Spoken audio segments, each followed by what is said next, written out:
Yo, what's going on, everybody? Welcome to the Spann Report podcast. I'm your host, Mr. Spann, and this is episode 100. 100 of TSRP, man. Yeah, man. And it's a celebration. It's definitely a celebration, man. I got two of my favorite podcasters, man. I listen to these folks every day, practically every day.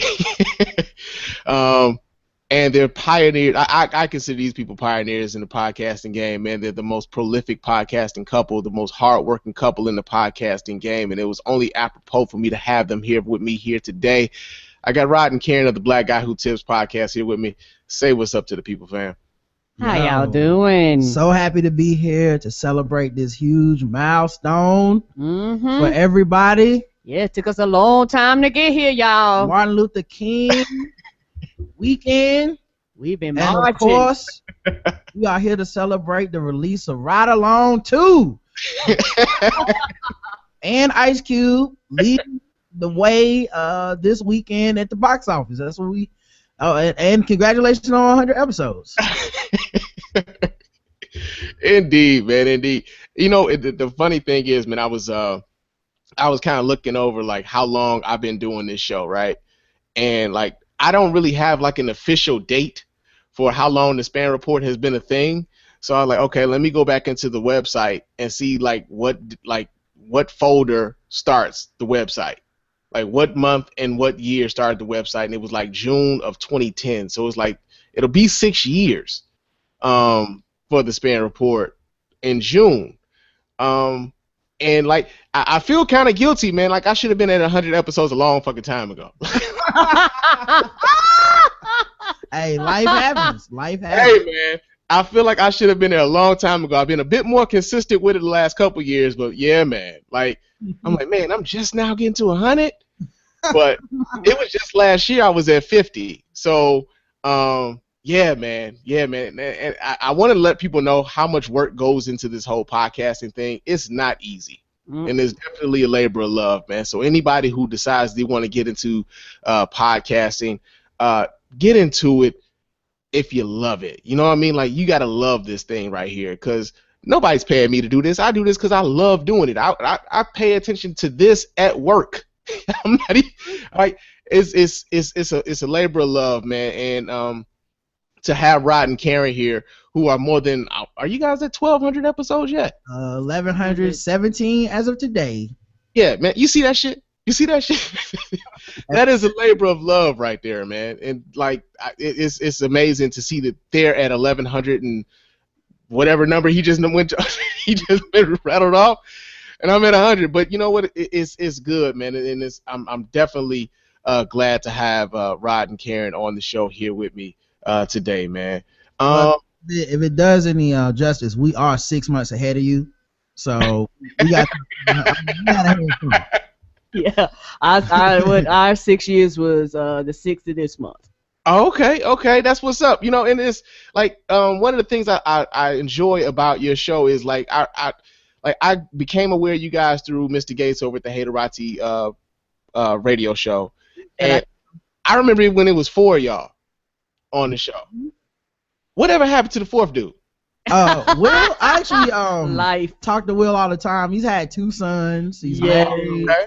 I'm supposed to get him on soon. I forgot to email him, but Yeah, I miss Will. yeah, he, you know, still friends on Facebook and stuff. You know, had lunch with him right before we started trying to take the podcast to the you know, to the point where we were able to live off of it. So he yeah, he's still around, man. Still same old clown. He actually won our fantasy football league this year with that I do with all my black friends from college and shit. So he you know, he around waiting for us to write that check so he can get that money. So Indeed, man, indeed. Like the evolution of the shows, man. Like you know, like your show and Where's My 40 Acres and Chonilla. Like all of these shows, man. Like we kind of grown up a little bit together, man. And it's amazing to see that a lot of us are still at it, and because a lot of shows fall off.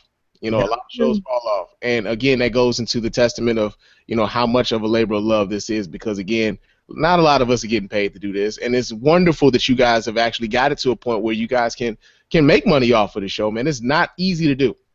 Oh, for sure, man. I never take it for granted because, I mean, real talk is not something I thought was possible, really. And if it wasn't for Karen putting that battery in my back, I don't know if I ever would have gotten it off the ground, you know. And obviously, if it wasn't for losing my job and just a bunch of circumstances coming together, you know, I don't know that it would have happened the way that it did. But, you know, I feel like a lot of people can do this, but they just have to be willing to put in the time and the effort and the work. You know, it's like it's kind of like how what do they say, 10,000 hours is what it takes to, you know, to reach that level. Like, you gotta put in the 10,000 hours, man, and we definitely put our 10,000 hours in doing this. Yeah, and I think for me, Mr. Spann, at the older I got, the more I came to the realization that your normal 9 to 5 for most people is just a job.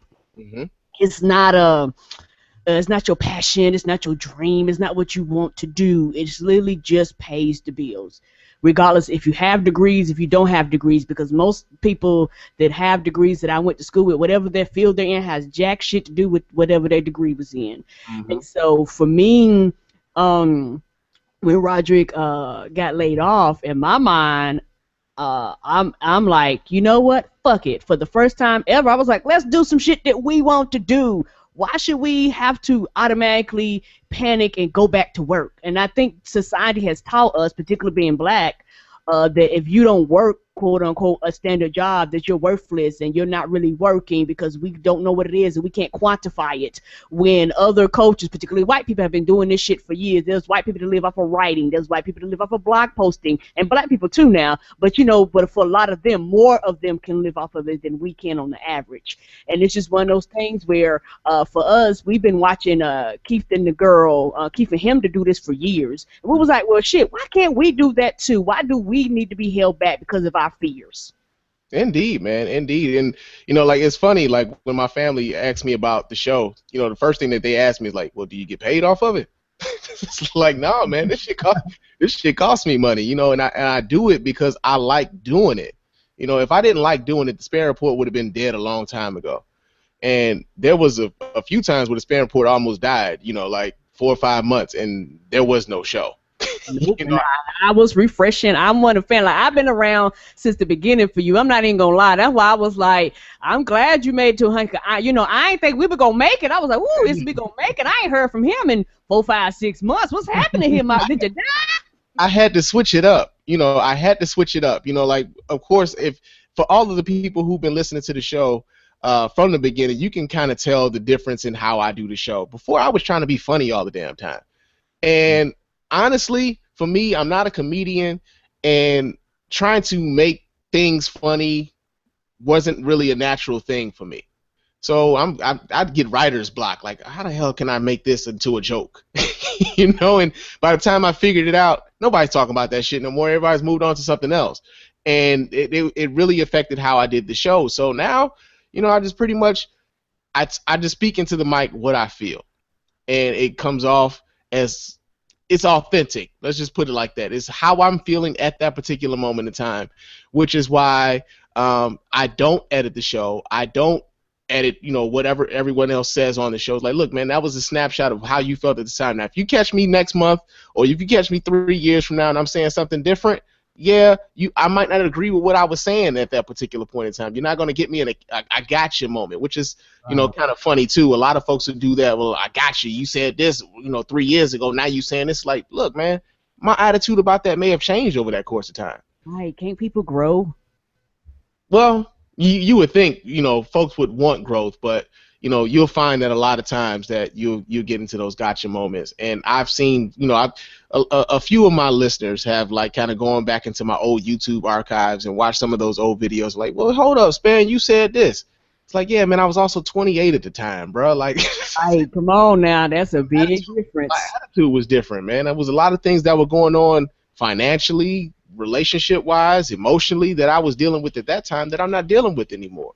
And I got other issues that concern me now. So, and I feel like you should grow and mature as you know, as you take your journey through this earth, man. Like, none of us, like, I never really understood the benefit people got from never growing or changing their mind on shit. Like, it just was a thing. I never thought that was real strength, being like, well, even no matter what information I learn, I will always think the same shit. It's like, okay, that's really not how I operate. If I'm the kind of person that if I did find out something that completely just,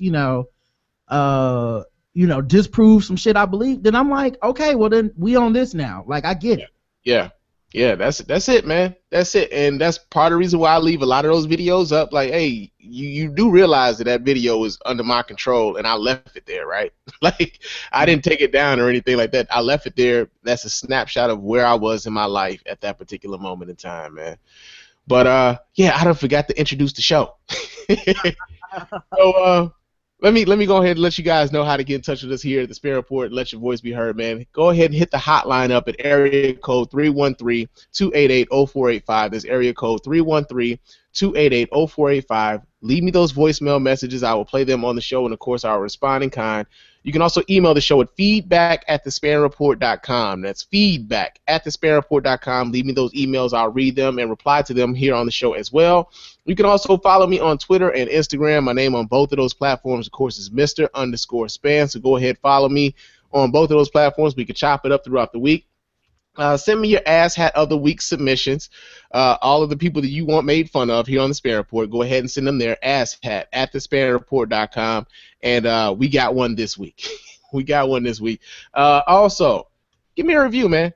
Hopefully a 5-star review, preferably a 5-star review. Not too rotten Karen for this here.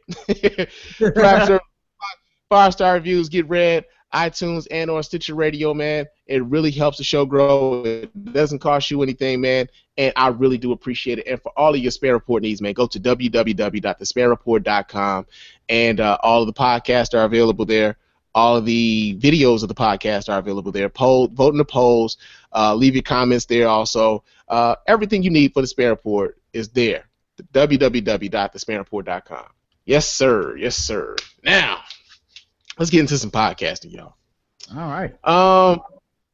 We had a historical event happen over the course of this week, man. President Obama gave his final State of the Union address, man, and I wanted to play a bit of a summary of Obama's address here. Just a second here. I'm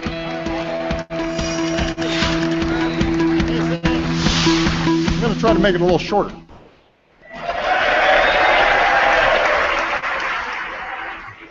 I know some of you answered to get back to Iowa. The United States of America, right now, has the strongest, most durable economy in the world. Anyone claiming that America's economy is in decline is peddling fiction. We have to make college affordable for every American. I'm guessing we won't agree on health care anytime soon.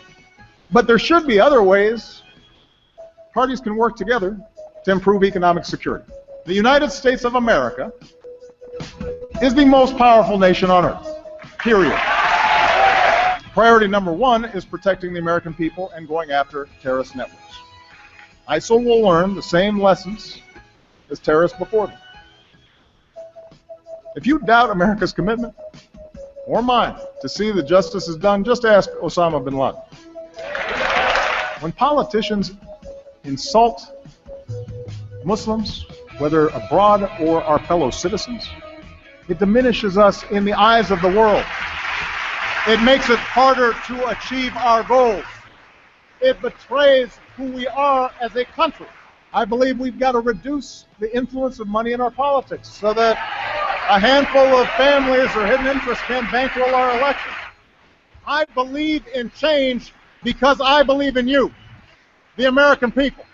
And that's why I stand here as confident as I have ever been that the state of our union is strong. Thank you. God bless you. I'm gonna miss that cat, man. Mm-hmm. I'm gonna miss that cat. Like, and you know what? I was kind of wondering, like, What was what was life like for you guys like right before the election of President Obama? Like, where were you guys uh, in your life? I mean, working 9 to 5. At in the cubicle, like a lot of people, and I don't think we definitely didn't have a podcast for his first time he got elected. So I mean, I guess normal, what I would consider normal middle class black existence. Yeah, man. I remember when he got elected, the election night here in Detroit. It was funny because like you started seeing a lot of Obama establishments pop up. Like there was a couple Obama gas stations. There were Obama pharmacies. There was an Obama tire shop. Like they were really cashing in. Like they were really cashing in on this Obama mania around the time that Obama first got elected. I remember, as a matter of fact, there was like a big ass party around the Obama gas station when he got elected. Like a big ass party. And I remember I was living in a 1-bedroom apartment. I was a meter reader for the electric company. Like it was a totally different time. Like I was the working poor. I'll put it like that. I was definitely the working poor around the time when Obama got elected. And of course, I've seen a little bit of growth in my ability to earn and just where I am in my life. I've seen a little bit of growth. But one of the things I thought was interesting during that last State of the Union, man. Like, did you guys notice like Paul Ryan's facial expressions during that entire thing? They were the worst. Yeah, he worked on his nigga please face all month long to get that. Man. What a hater, dude! Like he couldn't even cheer when he was talking about America was like the strongest nation on earth. Like he sat there like, whatever, nigga. Like he didn't believe it. Like, yeah, we alright, as soon as you get out the way, we be cool, but we alright, man. You overstating a lot of this shit. And have we still found out whether or not who invited Kim Davis to the State of the Union? Did they figure out which congressman did that? They did, and I think it was like the Conservative Christian Council or some shit. There was like a fake meme going around saying that Obama had her seated next to 4 different gay couples or something, but I don't. It was funny, but I don't think it was true. That would have been the best pettiest shit ever. Oh man, the petty. Oh yeah, man. And like, what do you think you guys have missed most, man? Like after President Obama, what do you think will be the biggest thing we take away from his presidency, and what will we miss with him not being president anymore? Well, Carrie, do you want to go, or I'll go first? Yeah, you go first. I think we're gonna miss having the most eloquent spokesperson for our country that we've probably ever had. I'm definitely gonna miss, as a black person, and I think a lot of black people are taking this for granted now, and it's so funny to watch. Not funny, but it's just so weird to watch black people take something for granted so quick. But we're gonna miss sending attorney generals to to investigate these racial crimes, like to investigate police departments and things. Presidents who will speak on racial tragedies such as Baltimore and Tamir Rice and Trayvon Martin. Like the next president, even if they're a Democrat, will never speak on those things. They will, like the March with King rhetoric for Bernie Sanders fans and shit.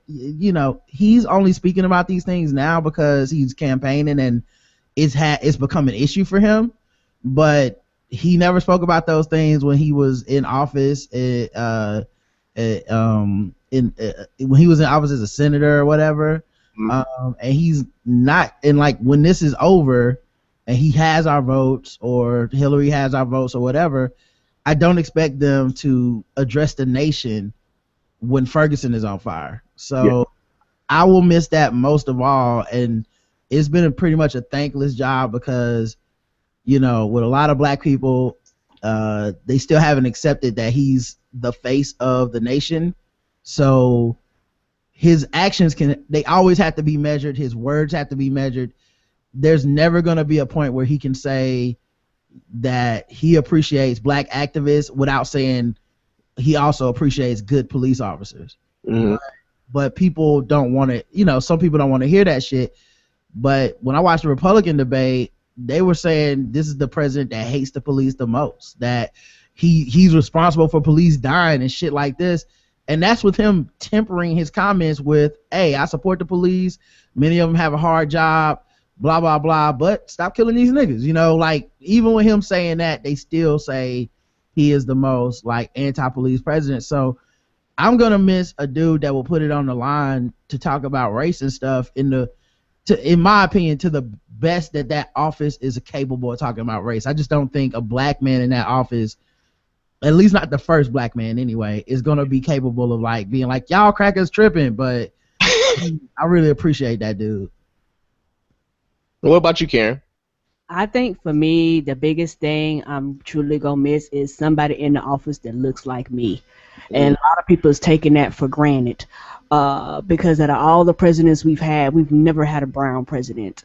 And it's just one of those things for me. It meant something to me for him to even win, because it was initially, I didn't even think he was going to win. And then when I realized he had a chance of winning, and I can't speak for anybody else, but I know for a lot of black people, talking to their older relatives just inspired you to be like, well, shit, like, you know, it was important, but it means more to me because it means more to the older people who never thought that they would see a black president in their lifetime.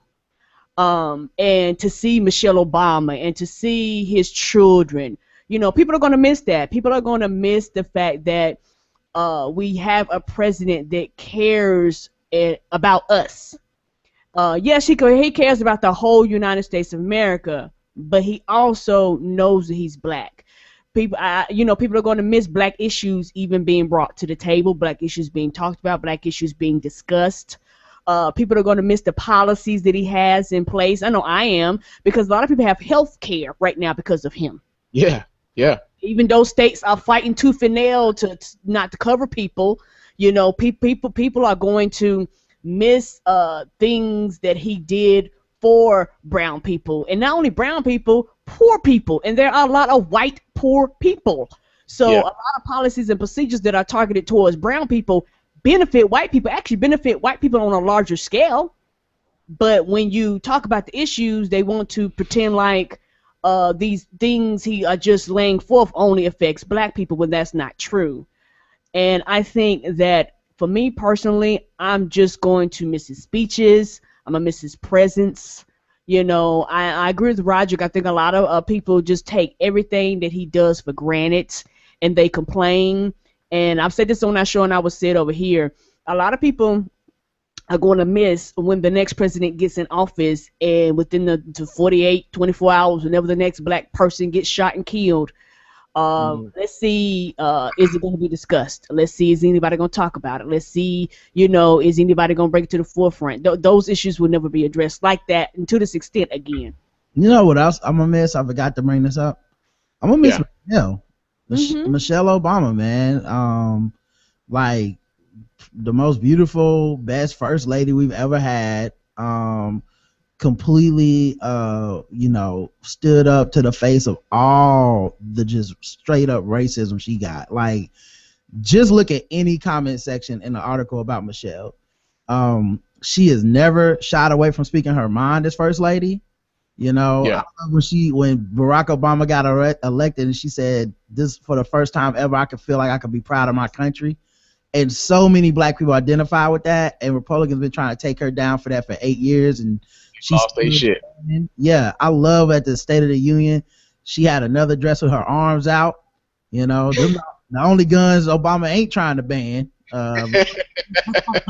She had them arms out still, man. Like her whole fitness oriented, like, you know, let's get in shape, kids. Let's get out here and get motivated. Like, just the epitome of class and realness. And then when she just shows up to these events dressed to the nines, shining on them, and you see this black couple loving on each other, this young black couple that is probably still fucking, right? And you just see a sea full of angry old white people, Republicans that are hating them. Like, that they're probably having the worst sex ever and shit. Like it just out like that vivaciousness that you know, we'll just never get that from another first lady. And then, you know, to throw on top of that, you know, they got the black daughters, this family unit, like living in the White House. It's just, I'm gonna miss that most of all. I'm definitely crying when he has to get out of the office, man. I'm gonna be in the house crying by myself and shit. Indeed, man. I like, you know, I think we kind of take it for granted. Not only just like the president himself, but again, like you guys mentioned, you know, Michelle Obama and the Obama girls, you know, Malia and Sasha. We haven't heard any stories about Malia and Sasha having some wild ass party or being involved in any bullshit. You know, they've pretty much been able to grow up in this environment unscathed, and I think that's something to be commended considering what we had before. But not only that, man, I think the way in which Obama has exerted a sense of strength in the country without being so rah-rah about it. Yeah. You know what I mean? Like, you know, before we had, you know, Bush, who was, you know, from Texas, and, you know, not anything against my people from Texas, but, you know, like my man, you know, he came into this whole thing like, well, you know, he was talking about Saddam Hussein, like, well, you know, he tried to kill my dad. You know, he's like, you know, he tried to be like, you know, yeah, I'm gonna go and get this motherfucker because he did this personal thing about my father. He made it real personal when we came to the Iraq War and everything else. A lot of that was tied into some family beef, not so much American beef with Iraq.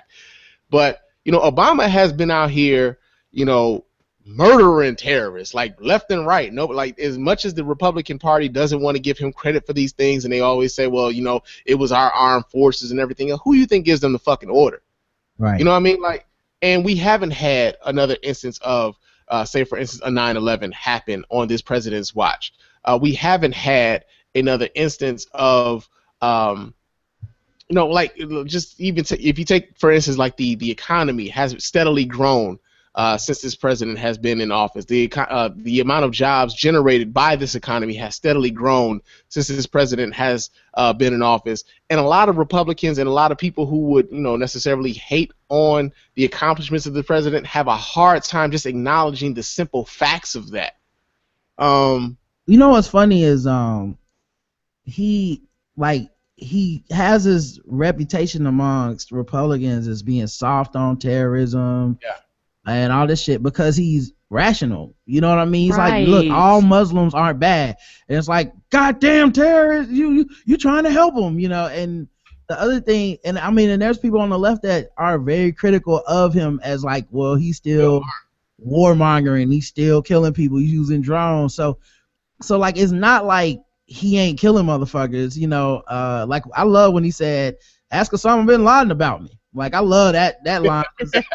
Ask about me, mic drop, nigga. Right. Ask about me, you ain't heard. But I appreciated that shit because, you know, I did see value in killing that motherfucker. So it's kind of wild to listen to their you know, the way they try to act like he's just some kind of pussy or something.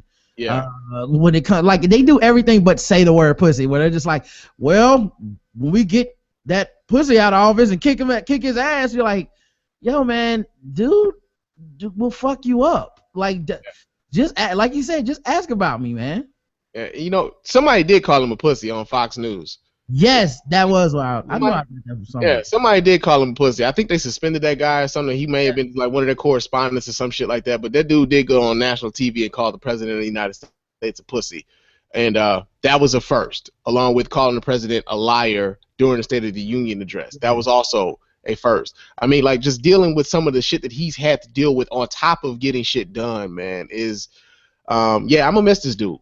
I'm gonna definitely miss this dude, man. But, you know what? That kind of leads me into our ass hat of the week. Yo, we got some hats now, motherfuckers. And, you know where that comes from, right? What is that from, man? Fear of a Black Hat, man. Okay. Fear of a Black Hat, one of my all-time favorite movies, man. That shit goes, like, I want to say 95 or some shit like that. But that was one of my favorite movies. But, yeah, Christal Wright, who goes by the name GOPBlackChick on Twitter. I know her. She's terrible. Yeah, she's horrible. She's horrible. I had a little bit of an interaction with her on Twitter during the State of the Union address. As a matter of fact, let me go ahead and kind of read a little bit on that. She was talking about, well, actually, while during the State of the Union address, Christal Wright was talking about her new book. She has a new book out called Con Job. Wait, let me get this title right. Con Job: How Democrats Gave Us Crime, Sanctuary Cities, Abortion Profiteering, and Racial Division. Right, that's the topic. That's the name of her book. Right. Mm-hmm. So during the State of the Union address, she was pretty much kind of promoting her book. Right. So of course I'm following the State of the Union hashtag, and this came across my the timeline that said, in my new book Con Job, I write about Obama's legacy of winning the black vote on his skin color, nothing more. Right. And of course I kind of responded to her. I told her, I said, well, which is an insult to black people, as if, you know, we aren't politically astute enough to figure out who we need to vote for. And then I asked, you know, hashtag who hurt you, you know, and she responded, black people like you. That was her response to me. Wow. Black people like you. Probably the realest thing she ever said. Mm-hmm. Yeah. I think a lot of them be hurt from childhood and shit, and a lot of this is a reactionary response to that shit. Yeah, man. You know what? Like, and you know, to a large degree, I see some of the things that she tweets and it's like, really, like, what the fuck is wrong? Like, what really is wrong? Because them from is always something like, it's like a visceral reaction, a real negative reaction to anything black or anything democratic or anything that connects the two. Like, there's always this visceral negative reaction coming from her when it comes to that. And so again, while she was promoting her book, Con Job, she went on Fox News to talk about it, and here it is. African American should be a Democrat by all standards, according to people who criticize you. No, Steve, that's what Con Job is about. That blacks, like many, like other constituents, women, are voting against their interests when they vote for the Democrat Party. In the very beginning of your book, you talk about how over the last 40 years, trillions of dollars have been put to fight poverty, and yet now poverty is proliferating in many neighborhoods in the United States because... Well, and because of Democrats and the con that they're running on black Americans. They have made black Americans poorer, dumber, and more criminalized. Why do you say that? Well, it's not just me. What's their end game? Look, 93% of it, you know how the president goes around and wants to talk about regulating legal gun ownership? I've never seen Barack Obama talk about the black lives being killed by other blacks in Chicago, D.C., or Baltimore. 93% of all black homicides are committed by other black people. And you know the number one cause of death among young black men ages 15 to 34? Guns. Illegal guns, because they're killing each other. That's the job. But yet black people keep voting against their interests, and I would argue the Democrat Party is literally killing black Americans from the womb to the street. All right. You know, one of the things I always think about anytime I see someone who's trumpeting, you know, Republican talking points, or someone who laments the fact that, you know, that Democrats get over 90% of black votes, one of the things I always think about is the fact that the Republican Party has never really intently addressed the issues that face the African American community in the country, and that's part of the reason why we don't tend to vote Republican a lot of times. We don't see our issues being addressed by them. Right. And you know, like you know, of course, we can go into the statistics of, you know, well, black on black crime and all these other things. Of course, there's also white on white crime that we don't have this national discussion about, considering that most crime is intraracial anyway. But it's always funny to me, man. Like, and so with a person like this, I remember there was I forget this guy's name. I did a video a long time ago. It was like white supremacy and blackface, and a lot of times, you know, you'll get someone like a Christal Wright or a what's that Milwaukee County sheriff? I forget his name right now.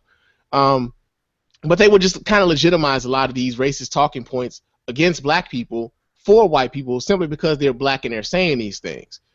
And it's always interesting to me to watch this unfold. Like, I hate seeing it, but it's always interesting to me to watch this kind of shit unfold. what's wild is that it's not like earlier when she said that it's black people like you that hurt me. And the other part of that equation is that there's white people that love her for being a black person that turned on black people. And it always hurts to kind of see that.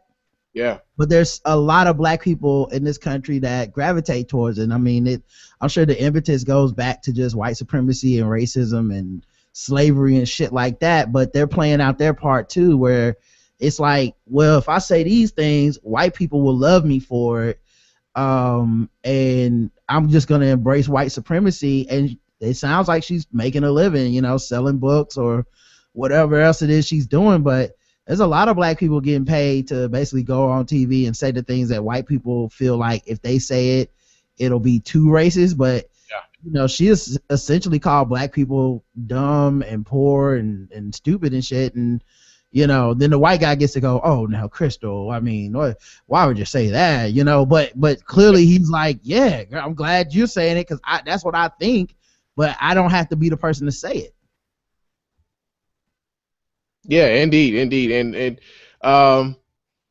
it like I said, man, it's sad to witness. And while we were interacting on Twitter, man, you know, of course, you know, a few people kind of got in, you know, like, you know, nobody wants to be a nigger until they have to be a nigger and all these other things, and she's going to get her nigger wake up call and all these other stuff. But I didn't want to even engage in that. I'm just like, yo, like, seriously, what's wrong? Like what is wrong? Like, I don't even want to I don't even want to contribute to whatever you think black folks are doing to you. I seriously just want to know what's wrong. Right. I think also the hard thing to accept is some people just evil.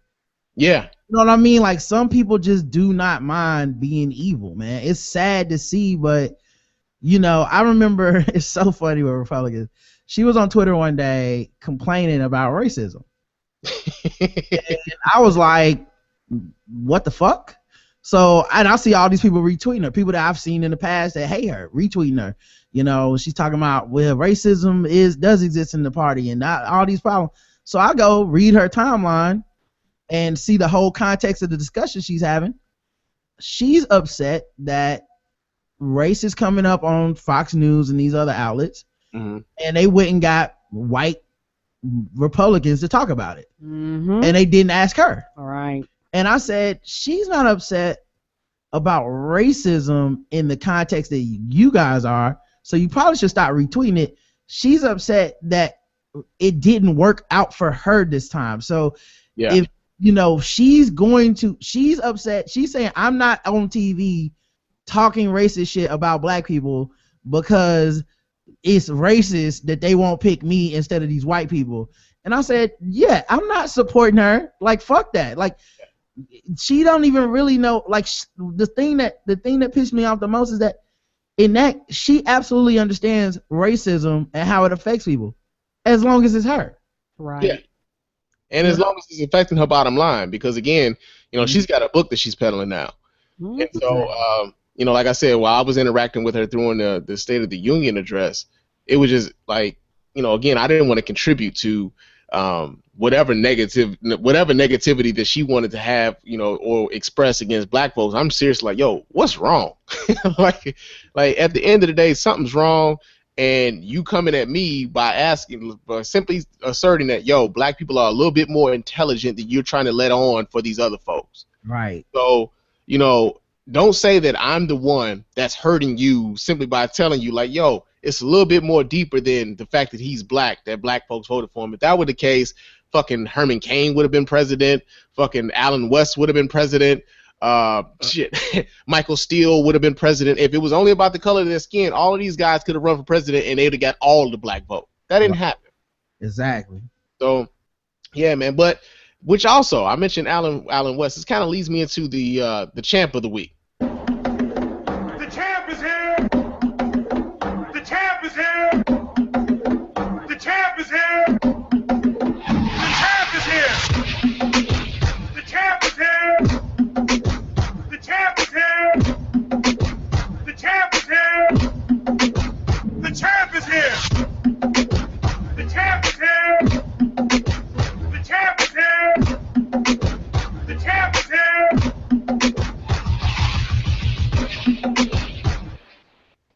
All right. This is a new segment. I just started this today, right? Because I wanted to balance the shit out. I don't want to just like talk shit about everybody all the time, right? But Alan West, of course, he's also a Republican. He's a former congressional Republican from the House of Representatives out of the state of Florida. And he took the State of the Union address to kind of grandstand, if you will, about the reason why Obama should not have been doing the State of the Union address. And he got like the smackdown of his life on his own Facebook account, right? So I'm going to just read this post. I'm going to read this post that he put up, and then I'm going to read the response that actually resulted in Alan West taking the whole damn post down. On this post, Alan West says, okay, call me what you want, but if it were President West, tonight's State of the Union address would have been canceled. We have 10 American sailors being held by Iran. That would have been my priority. But I suppose the priority for a narcissist is himself. Then again, if it were President West, there would be no Iranian nuclear deal, nor would they even dream of detaining our sailors. Now, the interesting thing is those sailors were like released like within 24 hours after that State of the Union address. Mm-hmm. That was already within the negotiations or whatever. But I want to give Champ of the Week. The Champ of the Week this week on the Spann Report is Duke St. Rollins, right?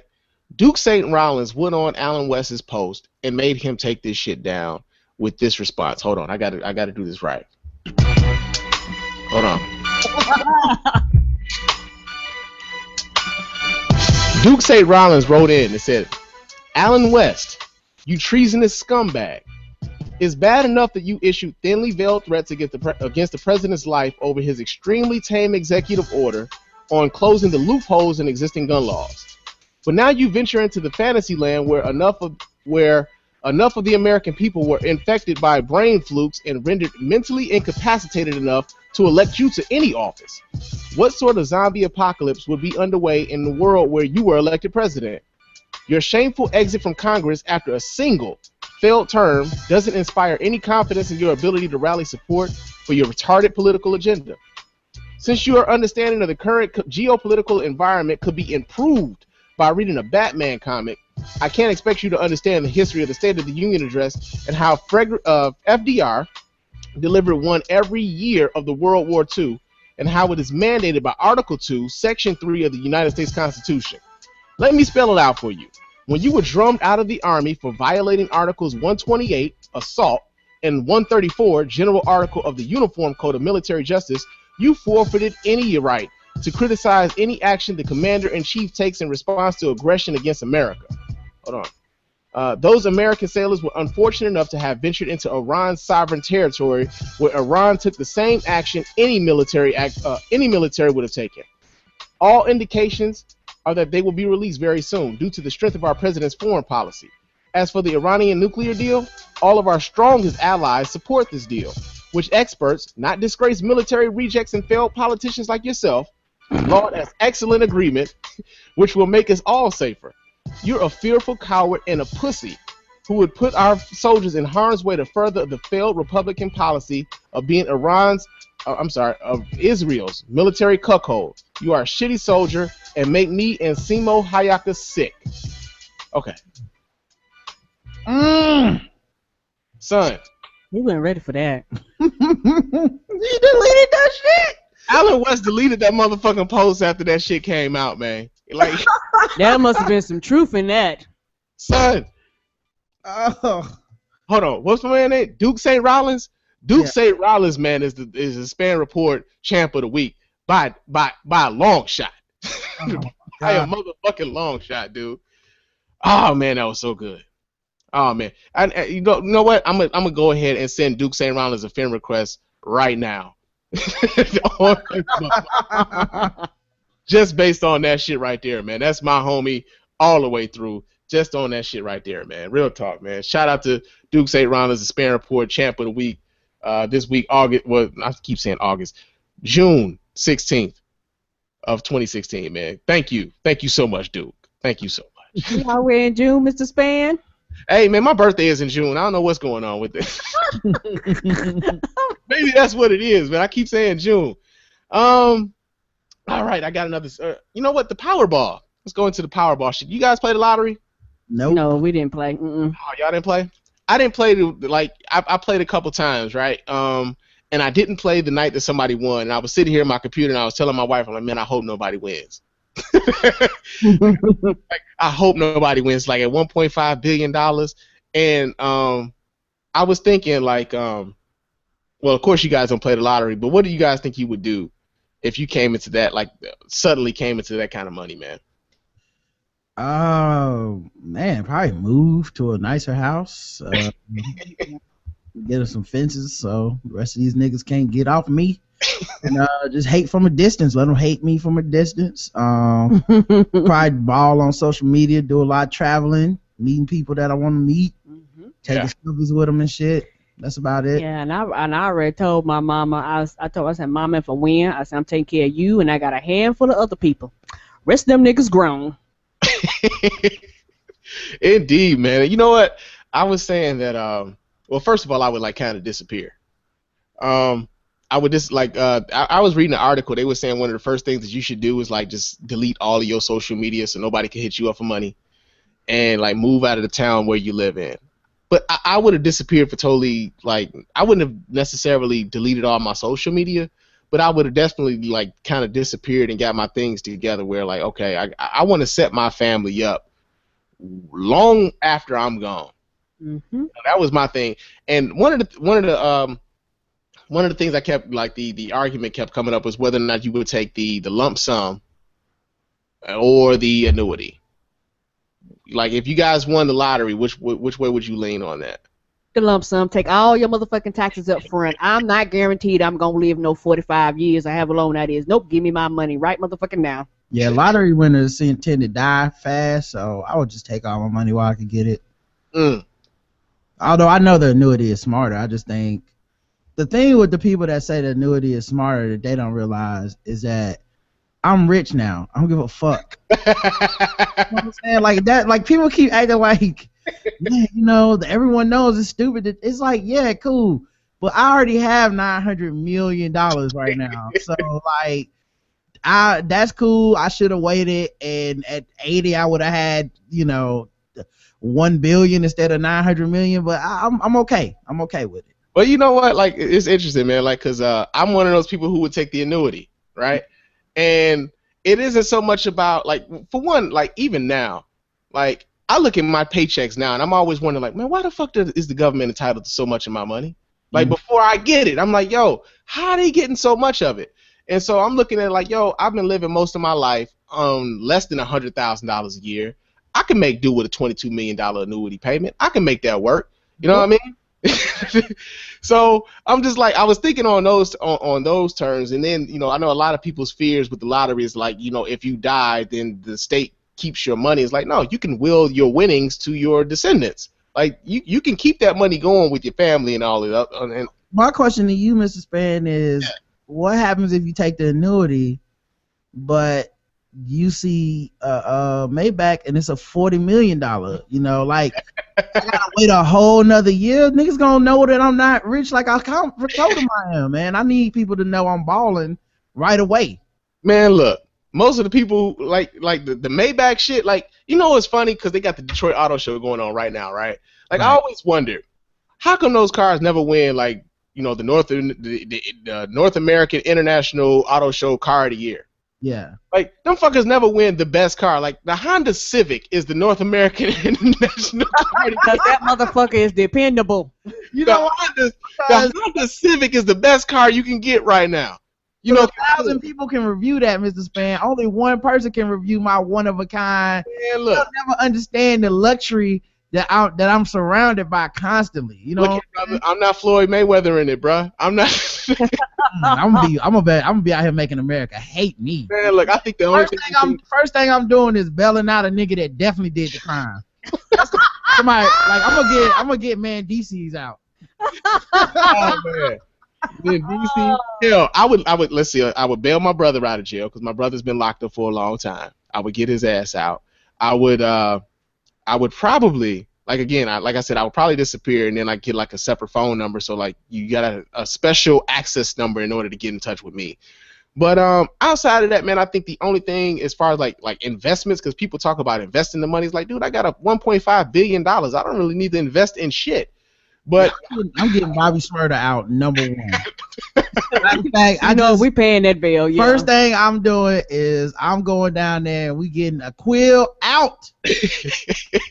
I would definitely like, and this is no bullshit. If I came into that kind of money, I would definitely become a full-time podcaster and invest in, podcasters that I believe in and giving them the opportunity to kind of, grow their shows, man. Like and I'm dead serious in that. Yeah, like, I agree with that. Yeah. That, like, all bullshit aside, I would definitely start a podcast network because I feel like it's past time Black people have one. It's definitely needed, and of course, like I always talk about how, like folks always talk about whether or not the media is addressing the concerns that they feel is important, and a lot of times, some of the media that's addressing the needs that you feel is important is somebody who you might know who has a podcast or who has a YouTube channel who's speaking to these issues, and you might not necessarily be watching because they're not, they're not as big as you would expect them to be at in a particular point in time. So, that'd be one of the things, man. I would definitely invest in podcasters who I believed in, out in Venture the World and all those other things. But I think I would become a full-time podcaster as well. Of course, I would retire right there. Show my ass. I would show up at the job like Martin and Gina when they won the lottery on a hoverboard or some shit. But but that'd be the thing, man. That would definitely be my thing. I would go get a job just so I could quit it. I start applying and shit just so I could show up and be like, kiss my ass, America. I'm out. I know. I'm like, does that dude even work here? Isn't this his first day? Like, the first thing they asked me to do, you know what I mean? Like, hey, Rod, we need you to come down we got a conference call. Fuck this job. like, we just gave you your uniform. Right. Rod, this is the code to clock in. Fuck this. I'm out. I ain't doing shit. I'm rich. Wow, now I know something I would invest in. I would actually quit my maid position here at the Black Guy Who Tips Corporation, and we would have a maid, we would have a chef, and a personal trainer. Indeed, man. I get this. Like I've developed a I lost my 6-pack. I've developed a little bit of a pouch here. So I would definitely go ahead and like get it tight, get it right up in the gym and all that other stuff. Who am I lying to? I'm not gonna do that shit. Yeah, man. But yeah, like kind of switching gears a little bit. Like, I know we've been like having a little bit of fun and whatnot, but I kind of wanted to speak a little bit to the what's going on in the city of Flint here in Michigan with the lead water crisis. Have you guys heard about that? Yeah. Yes, that shit crazy. Yeah. Like a buddy of mine hit me up like maybe 3 or 4 weeks ago, and he was asking me, what's going on with that? How come you haven't spoken to it on the Spann Report? And I gave him the LeBron answer. Like, dog, I don't know enough about it. Like, and then it's funny like how, folks feel like because you are in a certain vicinity that you're supposed to just know all of these things about what's going on immediately, in your vicinity. And unfortunately for me, for a while, it just kind of wasn't in my purview. I had a lot of other things that I was thinking about. A lot of things were going on, but I, tried to take a little bit of time to figure out exactly what was going on with the city of Flint and the water department and the lead poisoning that's been going on there. And one of the things that a few of the things that I've kind of, ascertained is the fact that, I don't know if you guys know this, but like in Michigan, the governor has the power to appoint an emergency financial manager when a city or say for instance a school district is in financial straits, whether or not they're facing like a budget shortfall or they're going bankrupt. The governor of the state of Michigan has the power to appoint an emergency financial manager to manage the financial affairs of those entities. Did you guys know that? Mm-hmm. Okay. Now, one of the things about it was in 2012, the emergency manager law went up for a vote here in Michigan, and it was voted down, right? 6 weeks later, the Republican-led legislature in the state of Michigan reinstated that law, right? So at one point, the city of Detroit was under emergency financial manager. The Detroit public schools are still under the guidance of an emergency financial manager. And at one point, the city of Flint was also under the power of an emergency financial manager. Now, the reason that vote of the people voting that down was simply because, you know, when you vote for mayor or when you vote for your city council, you vote for those people to kind of take care of the concerns that you have in your city, right? When the governor decides that he's going to appoint an emergency financial manager, that emergency financial manager is pretty much a dictator to that municipality. The mayor is now neutered. The city council is now neutered. They don't make any of the decisions because the emergency financial manager has control over the finances of those municipalities, or say, for instance, a school district, right? So there was an emergency financial manager by the name of Darnell Early, who was appointed by the Michigan governor Rick Snyder. His name was Darnell Early, and he was the person responsible for making the decision for the city of Flint to switch their water supply from the city of Detroit water supply to the Flint River, which was contaminated with lead. And they made that decision based solely on what they thought would be a fiscal responsibility kind of thing. Like, this was going to save the city money. And you know, immediately folks in the city of Flint were complaining about the color of the water, the taste of the water, and a lot of those concerns were being ignored by Governor Rick Snyder. And they were saying that a lot of it was because of they sent like some state officials to kind of test the quality of the water. But what ended up happening is, and I'm gonna read a little bit of this from the Detroit Free Press. It says, right away, residents complained about about the taste, the smell, and the appearance of the water, and reported adverse health reactions. But officials said state tests met federal safety guidelines. A General Motors plant stopped using the water, saying that it was rusting its parts. Subsequent independent tests found children with elevated levels of lead in their blood, and it was determined that the highly corrosive water was drawing lead from aging pipes. State officials initially challenged or dismissed those findings, and for more than a year, lead leached into homes. Lead exposure can cause behavior problems and learning disabilities in children, and kidney ailments and other health issues in adults. Now, oh my God. The thing that boggles my mind is after folks were already complaining about the taste of the water, the texture of the water, the color of the water, that the state kind of dragged its feet as to whether or not they were going to do anything as far as maybe switching the water service back to the city of Detroit. Because, you know, I know a lot of shit is made about, you know, like people have an opinion about Detroit, whether it be right or wrong, or whether or not it's informed or not. But, like, ironically, the city of Detroit has some of the finest drinking water in America because of its filtration system. And a lot of municipalities in the Southeast Michigan region use the city of Detroit's water. And they decided, based on the cost of the city of Detroit's water, that, you know what, we're not going to use that anymore. We're going to use this water over here from the Flint River, where General Motors decided that, like, we can't even use this water because it's rusting the parts for our cars. Right. What do you think is doing to people's bodies?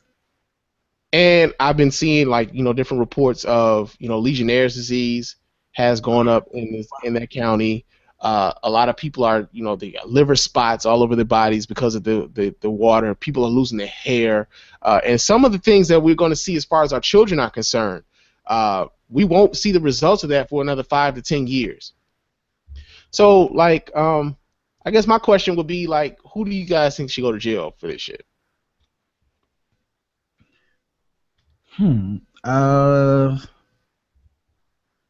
Yeah, see, that's the thing about political crime. Yeah. And I'm referring to it as crime. Even I'm not sure if it's illegal. It just feels illegal. You know what I'm saying? Like, it seems so built into the system that systematically no one's gonna actually get in trouble for this. You You know, it's like, it's a perfect example not to make, not to belittle this controversy, but Yeah. Perfect example, Rahm Emanuel in Chicago. Yeah. I don't expect Rahm Emanuel to lose office, like, unless he steps down himself. I don't expect anyone to ever put on handcuffs and drag him out. But we know his administration oversaw at least the Laquan McDonald shooting. And come on, let's be, you know, if you black, you know it's more. Yeah. You know, there's more than that. If he did it, if he handled that one that way, I guarantee there's more. But I don't expect him to lose his office. I don't expect him to go to jail, which is sad because I don't want to feel like I've given up on that stuff.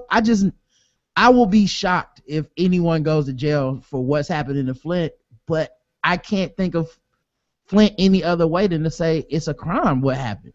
Yeah. Yeah, and you know, like you know, I've been seeing, you know, quite a few, like, you know, people put memes on everything. Mm-hmm. But you know, I think the biggest thing that worries me is the fact that, like, these were concerns that were brought up immediately. Mm-hmm. And were not addressed when, you know, when folks were speaking up on it immediately. Like, yo, man, our water, it tastes different. It looks different. Like, I've seen so many pictures of the water just brown, man. Like something's wrong here. And Flint had their government taken from them. yeah, pretty much. You know, they elected officials, and then just Michigan, the state of Michigan, was like, yeah, nah, that's, y'all don't get officials. Which is part of the reason why the emergency manager law here in Michigan is so fucked up. Because the same guy who was the emergency manager in Flint, who made the decision to switch the Flint water source from the Detroit water source to the Flint River, is now the emergency financial manager of the Detroit Public Schools. Now, in the Detroit Public Schools, over the past week, they had a bunch of teacher sick outs, right? Which isn't necessarily a strike, but it's a bunch of teachers that call off sick for a day. It shut down 60 schools in the city, right? Mm-hmm. They were protesting horrible conditions in the school. Like, I was a picture I saw over the with the mushrooms. It was mushrooms growing in the hallway of a Detroit public school. And I saw Mario was jumping on them. That's how many mushrooms it was, y'all. You know it's real when that happens. I seen that picture and all I heard was dun dun dun dun dun dun. Dun. It was a lot of mushrooms, but not only that, like the Detroit mayor, Mike Duggan, actually toured one of the schools, and you know, he found, like, even on one of his tours, there was like dead mice in one of the schools that hadn't been cleaned up. Like, it's a lot of shit that's going on, and it's like, you know, the Detroit City Council, the city of Detroit is no longer under an emergency financial manager, but the Detroit Public Schools are, and the Detroit School Board has no power. The people of the city of Detroit voted these folks in, and they can make no decisions financially about what goes on in the city of Detroit as far as the schools are concerned, because it is under the control of an emergency financial manager. And so, bringing all that into account, it goes right back into the shit that I was talking about with Christal Wright, GOPBlackChick, when we talk about the Republican Party not necessarily seeing to the needs of the African American community. Because make no mistake, Flint is 60% black. Detroit is overwhelmingly a black city. They have been adversarial in how they pursue political means when it comes to black people, especially just here in Michigan. I'm gonna just put it out like that. And here in Michigan, they've been adversarial in how they pursue political means when it comes to what's good for the people.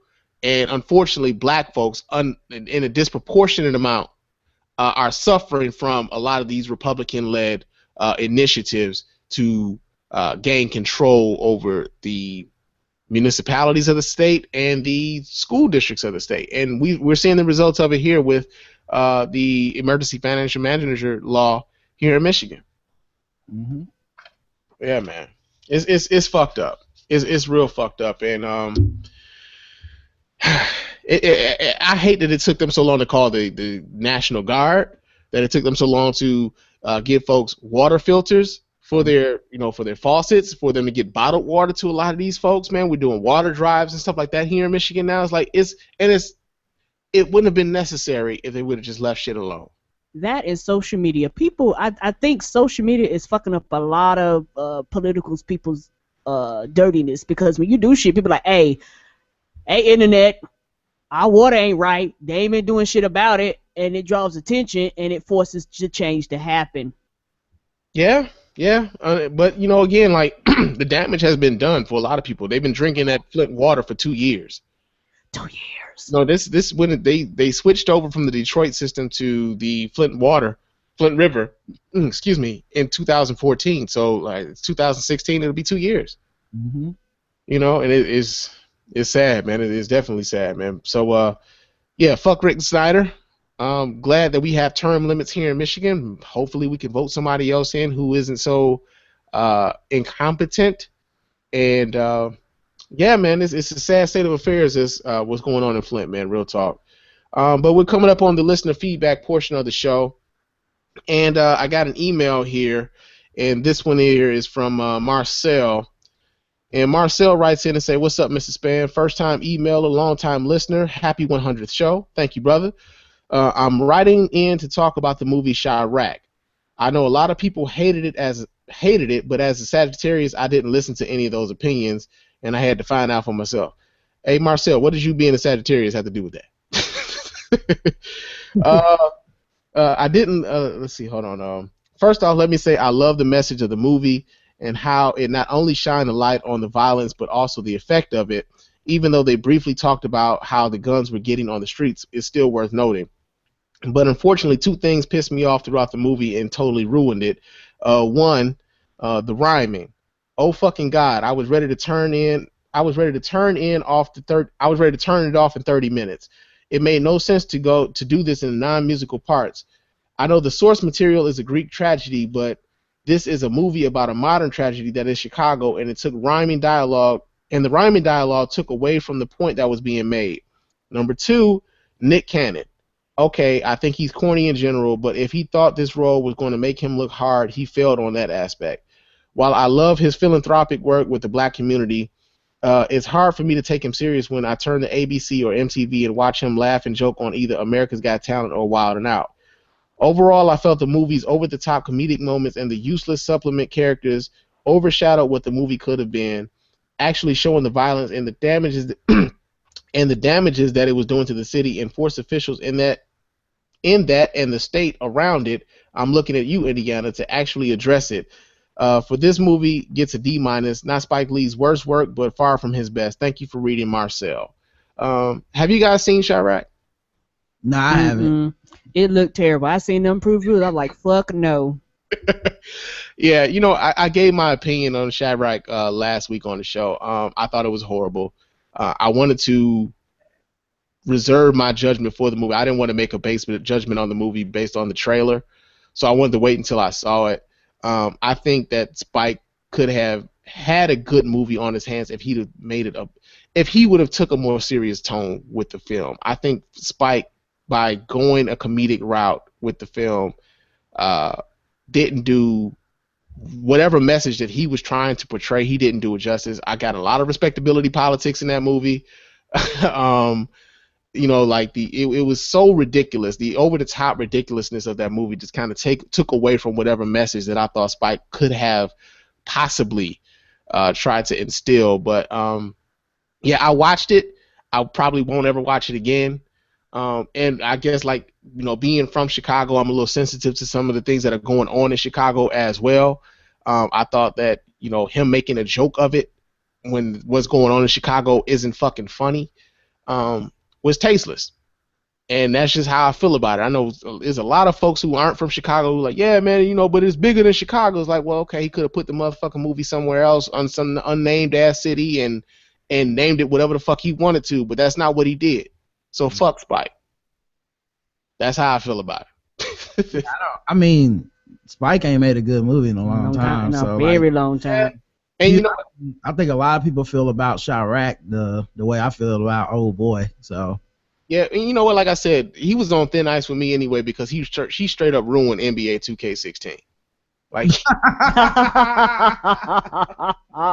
he was already on thin ice with me, man. Real talk. But before we get out of here, man, I really want to thank you guys for coming over here and celebrating this 100th episode, man. I had I had two people in mind with this, and I'm glad you guys came on here with me to help me do this here, man. So before we get out of here, thanks for having us, dog. Yes, We appreciate it. Congratulations on 100, man. Yes. thank you so much. But before we get out of here, man, please let the people know how they can get in touch with you over at the Black Guy Who Tips.